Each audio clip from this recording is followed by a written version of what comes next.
ಇವತ್ತಿನ ಶುಭ ದಿವಸದಲ್ಲಿ ಶಿರ್ಸಿ ತಾಲೂಕು ಬನವಾಸಿ ಹೊಳೆಮಠಕ್ಕೆ ಶ್ರೀ ವೀರೇಶ್ ಮಡಿವಾಳ ಹಾವೇರಿಯವರು ಇವತ್ತಿನ ದಿವಸ ನಮ್ಮ ಸನ್ನಿಧಾನಕ್ಕೆ ಬಂದು ಆರೋಗ್ಯದ ಬಗ್ಗೆ ಸಾಕಷ್ಟು ಚರ್ಚೆ ಮಾಡಿದ್ವಿ.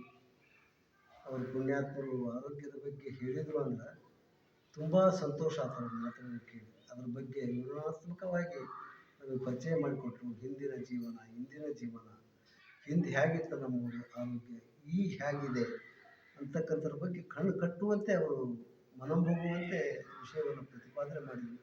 ತುಂಬ ಕೇಳಿ ಸಂತೋಷ ಆಯಿತು. ನಿಜವಾಗ್ಲೂ ಕೂಡ ಈ ಕಿಟ್ಟನ್ನು ಇದೇನು ಭಾಳ 10,000, 20,000, 50,000 ಅಲ್ಲ, ಕೇವಲ 2,000 ಚಿಲ್ಲರೆ ಇದೆ. ಈ ಕಿಟ್ಟನ್ನು ಪ್ರತಿಯೊಬ್ಬರು ತಗೊಂಡು ತಮ್ಮ ಆರೋಗ್ಯವನ್ನು ಕಾಪಾಡ್ಕೋಬೇಕು. ಮತ್ತು ಡಾಕ್ಟರಿಗೆ ದುಡ್ಡು ಹಿಡಿಬಾರ್ದು. ಈಗ ಸರ್ವಜ್ಞ ಹೇಳ್ಯಾರ, ಅಕ್ಕಿಯನ್ನು ಉಂಬುವವರು ಹಕ್ಕಿಯೆಂದೆನಿಸುವರು, ಅಕ್ಕಿಯನ್ನು ಉಂಡುಂಡು ವೈದ್ಯನಿಗೆ ರೊಕ್ಕ ವಿಕ್ಕಿಕ್ಕಿ ಸಾಯುವವರು ಸಂಗತಿ.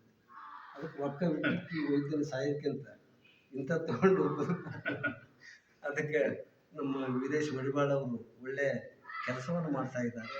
ಅದಕ್ಕೆ ಇದೇನು ದೊಡ್ಡದಾಗಲ್ಲ, ನಿಮಗೆ ಯಾವ್ದಾವ್ದಕ್ಕ ಖರ್ಚು ಮಾಡ್ತೀವಿ. ಅದಕ್ಕೆ ಈ ಕಿಟ್ಟನ್ನು ತೊಗೊಂಡು ನಿಮ್ಮ ಆರೋಗ್ಯವನ್ನು ಕಾಪಾಡ್ತೀವಿ ಅಂತಕ್ಕಂಥ ಮಾತನ್ನು ಈ ಸಂದರ್ಭದಲ್ಲಿ ತಮ್ಮೆಲ್ಲರಿಗೂ ನಾನು ವಿನಯಪೂರ್ವಕವಾಗಿ ತಮ್ಮಲ್ಲಿ ಕೇಳಿಕೊಳ್ತಾ ಇದ್ದೇನೆ.